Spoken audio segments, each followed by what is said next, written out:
ખૂબ જ સરસ કૃતિ.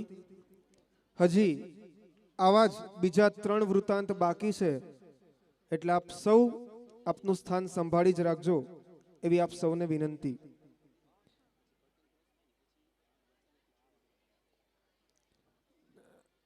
સ્ટાન્ડર્ડ 1 ના સ્ટુડન્ટ્સ પોતાની કૃતિ જેની પૂરી થઈ ગઈ છે, રેડી છે, તો અહીંયા આગળથી ડિસ્ટર્બન્સ ના કરતા પાછળથી આપ સૌ પેરેન્ટ્સને વિનંતી કે આપના બાળકોને પાછળથી કલેક્ટ કરી લેજો. સ્ટાન્ડર્ડ 1 જેમની કૃતિ કમ્પ્લીટ થઈ ગઈ છે એ બાળકો માટે અગત્યની સૂચના હતી.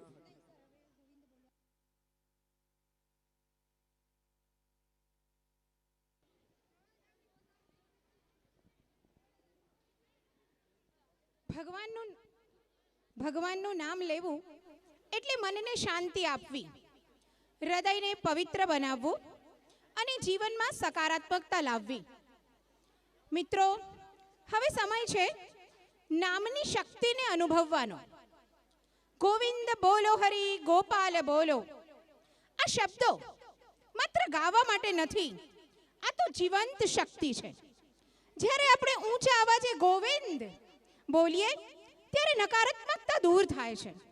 જ્યારે હરી બોલીએ ત્યારે અંતરના દુઃખ હરાઈ જાય છે અને ગોપાલ બોલીએ ત્યારે જીવનને સાચો આધાર મળે છે. તો ચાલો હાથ તાળી સાથે, હૃદયમાં ભક્તિ સાથે, એક સાથે ગુંજાવીએ ગોવિંદ બોલો, હરી ગોપાલ બોલો. એક સાથે ગોવિંદ બોલો, હરી ગોવિંદ બોલો, હરી. એ જ આપણું બળ છે, એ જ નામ આપણું સંરક્ષણ છે. ચાલો સૌ કીર્તિની આ પવિત્ર લહેરમાં સૌ ભક્તિમય બની જઈએ. તો હવે આગળનું આપણી જે કૃતિ છે તે છે ગોવિંદ બોલો, હરી ગોપાલ બોલો. અને તે તૈયાર કર્યું છે 6 ઇંગ્લિશ અને 6 ગુજરાતી મીડિયમના બોયઝે, અને તેને કૃતિને સુંદર રીતે તૈયાર કરાવી છે મિસ્ટર યશ કાલાની, મિસ્ટર સંસ્કાર ભીમાની અને મિસ્ટર ભાવિકા કાપડિયાએ. તો રજૂ કરીએ ગોવિંદ બોલો, હરી ગોપાલ બોલો.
राधे श्याम राधे श्याम